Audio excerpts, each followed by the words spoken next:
to Motorhaus, and you join me in perhaps a non-more British vehicle to celebrate an episode about British cars. Here I am today driving my 1988 Land Rover 110 V8, a car that was built in Britain with British parts and British rust, but unlike the current Defender, is completely British. Now, today's instalment, we're going to look at the subject of British cars. Now, you might think, well, there's loads of British cars. What about Land Rover? What about JLR? What about Jaguar? What about Aston Martin? What about Bentley? What about Rolls-Royce? What about all these famous British names? Well, the reality is that if you actually look into it, a lot of those famous British names are actually no longer British owned. So JLR, for example, is most famously owned by the Indian conglomerate Tata. Bentley is owned by VAG. Rolls-Royce, BMW, German. Mini, BMW, German. And it goes on, and it goes on. So the question is, are there actually any British car manufacturers left who are still British owned? I actually had a quick look online last night and did some research, and it's actually surprising how few there are. So imagine my surprise when I found out that effectively on my doorstep here in the East Midlands, there is a company that is manufacturing sports cars entirely in-house in the Midlands still. They are the appropriately named Great British Sports Cars, and I'm on my way there now to check out their open day, have a look and see what the deal is. Okay, well, according to the sign, Great British Sports Cars, this must be it. Right, let's see if they'll let me park up. We're getting quite full. I don't know if you want to back it in onto that bit of rough there a bit. I can do that, not a problem. Looks yeah. quite cool as well. Thank you very much. Do you want me to watch you in? Or That'd be lovely if you wouldn't mind. Yeah, I've not got much rear visibility. Thank you. There we go. Thank you very much. Is it Richard? Yes. Bob, we met at Race Retro. Yes, How are you doing? yeah. All right. I've been allocated an appropriate parking spot, it seems. Well, and here we are, Great British Sports Cars. Who'd have thought it? And, well, you know you're in the right place when there's a lovely, lovely Rover SD1 parked there. Let's go in and have a quick look around, shall we? Well, what a fantastic turnout it's been. I don't really know where to start. There's cars everywhere. I feel like a hyperactive toddler. But really, you have a look around and it's everything Lotus 7 type car. They're everywhere. There's Westfields, there's Caterhams, there's obviously the GBS cars, there's a strong kit car turnout. It's exactly what you'd hope for and expect when the weather comes out a bit and a bunch of car enthusiasts come to look at cars. Let's go and have a look around. Let's see what's arrived. Well, now this is the car in question that GBS pin their name onto. This is the GBS Zero, which, as you can see, is obviously a Lotus 7 type influenced car, but built right here in Nottinghamshire, half an hour down the road from me. Who'd have thought it?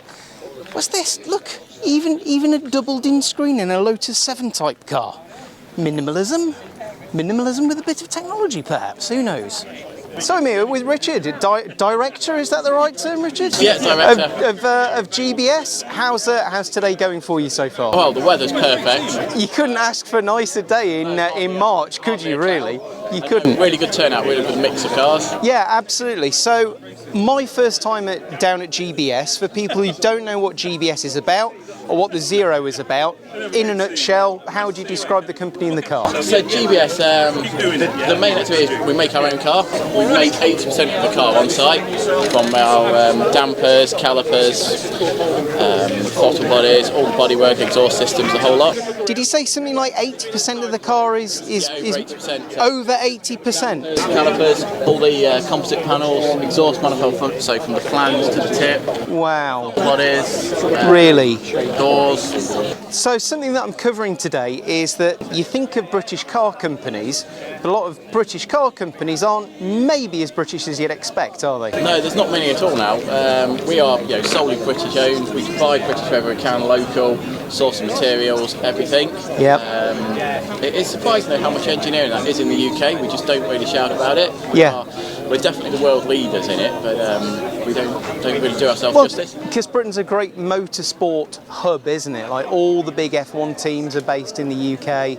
Yeah. Do you find that helps when it comes to sourcing kind of motorsport-derived tech? It does, to an extent, yeah. We've probably taken a different approach. We've gone from that concept on the whiteboard on a bit of paper right the way through, doing it ourselves. Yep. A lot of that influence and techniques and that, yeah, it does come from that sort of motorsport world. Yep. And we get involved in quite a few other activities. So we've, from Formula 1 cars, aerospace stuff, and a lot of the thinking, technology in that, we can then implement that onto the standard car. If someone's thinking about buying I'm going to call it a 7 type car, Yep. why should they go for a Zero? What makes the Zero stand out? I would say, come and have a look, see what we're about. Great answer. Yeah. The idea was to make a modern version of a 7. There's loads of little points from the original 7 back in the 50s, 60s.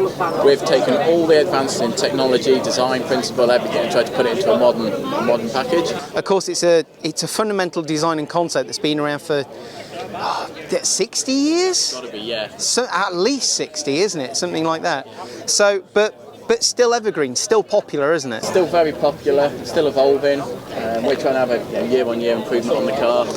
Wonderful. Well, hopefully, when you're not quite so busy, I'd love to pop back and have a that'd be wonderful. Yeah. So stay tuned, do the subscribe thing, and we'll pop back soon for a proper factory tour. But Richard, thank you very much for taking some time out on a busy day. Thank you. Thank you. Now, in my research, when it came to British-owned, British-made car companies, one of the few I could still find was Morgan.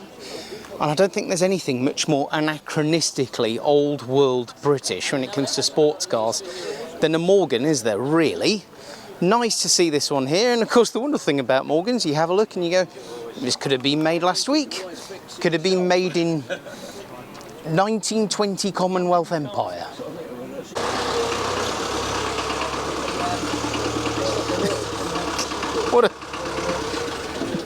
What a comedian. So few companies alongside GBS are heavily related and synonymous with the 7 type car. Westfield is one of them. There was a famous court case, I think in the 80s, between Caterham, who make the officially licensed original Lotus 7, if you will, and Westfield. So Westfield started going a little bit more bonkers. Their cars became a little bit wider. Some of the Westfields were V8 powered. This one, with a 4-cylinder in, the classic combination. One of the things with kit cars and with 7-based cars is that because you can build them yourself, there is such tremendous variety of ways in which owners have built them, finished them, chose to power them, and you can easily see that there's no 2 cars here that are exactly the same. They're very much an individualistic car.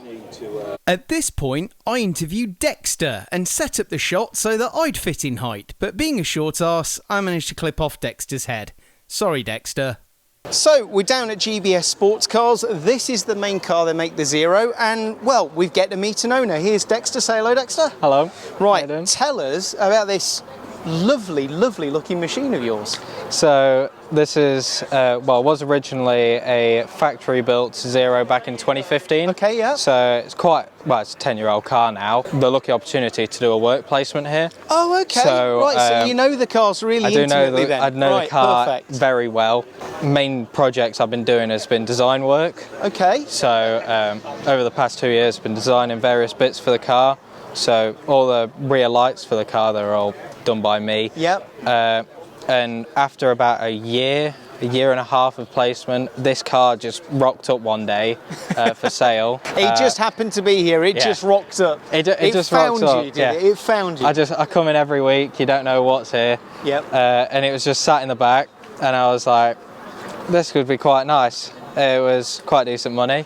Yeah. For what it is. Yeah. And I sent a few photos to my dad, and we ended up buying it. Nice. So, what's under the hood? What's she running? She's running a 2-litre blacktop Z-Tech. Oh, right, with a classic plain aluminum. engine. Right, Just a classic classic engine used for this era of them anyways.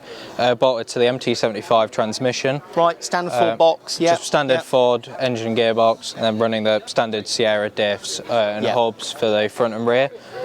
So as standard style as you can get for one of these.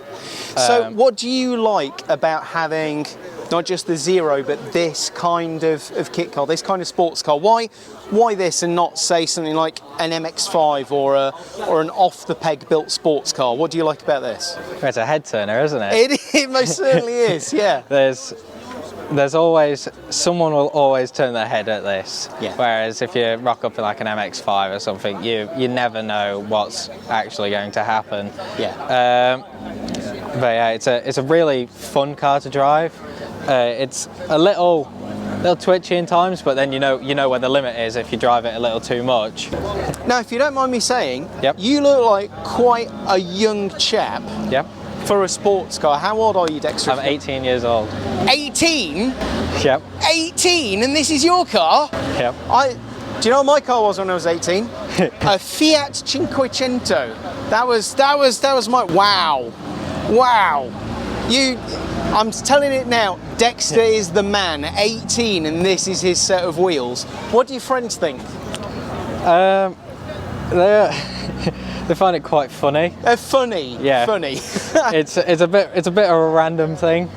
So they're like, oh, that's quite interesting. So yeah, definitely gets their heads turning. Absolutely. So it's the fact that you're driving something unique, something a bit different.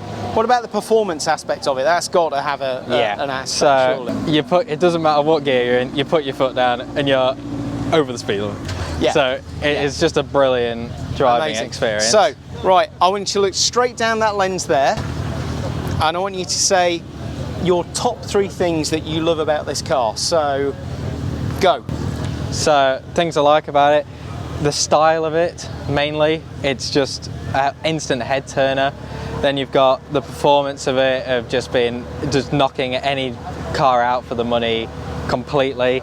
And then the community around them is always quite nice. I think my camera is going to get knocked over in a moment by this Morgan, so thanks very much for the chat, Dexter. Wow, 18 and he's got this. Well then, I think let's go straight inside. Let's go and have a look in the showroom. Let's see what we've got here. Well, now this is handy to know. Not only do GBS build the sports cars, you can see there's the engines, the tubs, the this, that and the other. They also run a company called Kit Spares, which has got a trade counter here.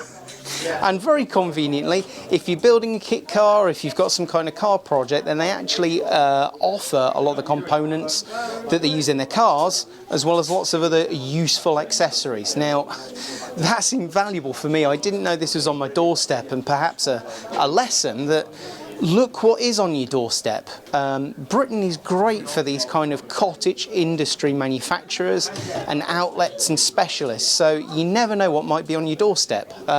I'd quite like if this throttle-bodied engine was on my doorstep. That'd be nice.